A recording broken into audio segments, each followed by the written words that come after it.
बिस्मिल्लाहिर्रहमानिर्रहीम। अस्सलाम वालेकुम काश्तकार भाइयों, अगर आपने कमाद की फसल यानी कि गन्ने की फसल काश्त की हुई है और आपके पास मूंडी फसल मौजूद है तो आप देखोगे कि मार्च अप्रैल मई के महीनों के अंदर आपकी मूंडी फसल के ऊपर ब्लैक बग का हमला आपको नज़र आएगा।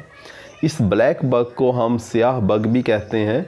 ये किस तरीके से फसल को कमज़ोर करती है, किस तरह से नुकसान करती है और इसे किस तरह से हम अपनी कमाद की फसल पर कंट्रोल कर सकते हैं, इसके बारे में आज हम बात कर रहे होंगे। अगर आपने हमारा चैनल सब्सक्राइब नहीं किया तो चैनल को फ़ौरन सब्सक्राइब कर दें, साथ में बेल के बटन को दबा दें ताकि फसलों के मुतालिक हम जितने भी वीडियो बना रहे होते हैं वो आपको बर वक्त मिल सकें। काश्तकार भाइयों, हमारे पंजाब के अंदर 50% से ज़्यादा रकबे के ऊपर मूंडी फसल मौजूद होती है और हमारे जो कमाद के काश्तकार हैं इनकी जो आमदनी है, इनका जो मुनाफा है उसका दारोमदार मूंडी फसल के ऊपर होता है। लेकिन बदकिस्मती के साथ हमारे जो काश्तकार हैं, जो कमाद के काश्तकार हैं, वो 40 से 50% कम पैदावार ले रहे होते हैं मूंडी फसल से। लेकिन अगर वो थोड़ी सी एहतियाती तदाबीर को इख्तियार करें तो वो मूंडी फसल से भी एक अच्छी पैदावार हासिल कर सकते हैं। काश्तकार भाइयों, ये जो ब्लैक बग होती है ये रस चूसने वाला एक कीड़ा है जो कि जब आप अपने पत्तों को खोल के देखोगे तो उसके अंदर आपको पत्तों के गिलाफ के अंदर, शीथ के अंदर आपको ये ब्लैक बग जो है वो नज़र आएगा। और ये थोड़ी तादाद में नज़र नहीं आएगा, आपको बहुत ज़्यादा सैकड़ों की तादाद के अंदर नज़र आते हैं। जैसे कि आप मेरे पीछे वीडियो में देख रहे होंगे कि किस तरीके से ब्लैक बग जो है वो हमारी कमाद की मूंडी फसल के अंदर नुकसान पहुँचा रहा है।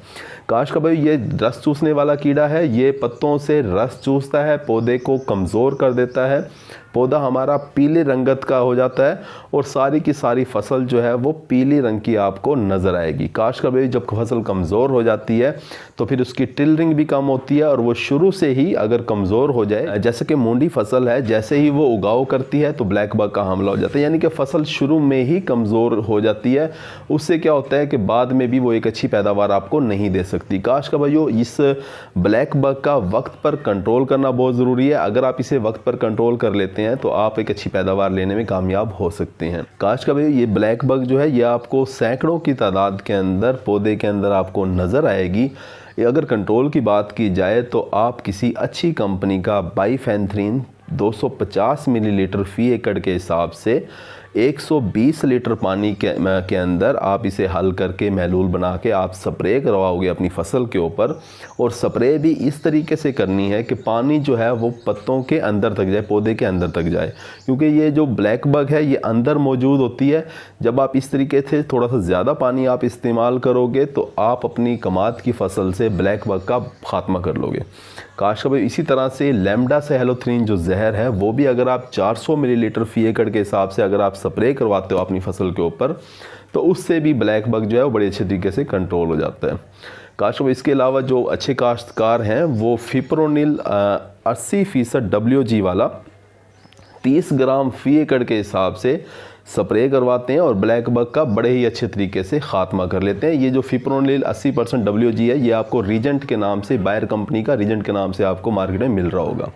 तो काश्तकार भाई, इस तरीके से इन जहरों का इस्तेमाल करके आप अपनी फसल को ब्लैक बग से महफूज बना सकते हैं और मूंडी फसल से एक अच्छी पैदावार हासिल कर सकते हैं। काश्तकार भाई, इसके अलावा जो है अगर आप अपनी फसल को देर से पानी लगाते हैं, यानी कि खुश्की ज़्यादा है फसल के अंदर, खेत के अंदर, तो उससे भी ब्लैक बग का हमला फसल के ऊपर ज़्यादा होता है।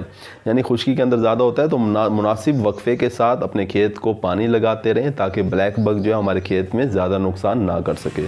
उम्मीद है वीडियो आपको अच्छी लगी होगी। अपना ख्याल रखिएगा। अल्लाह हाफिज़।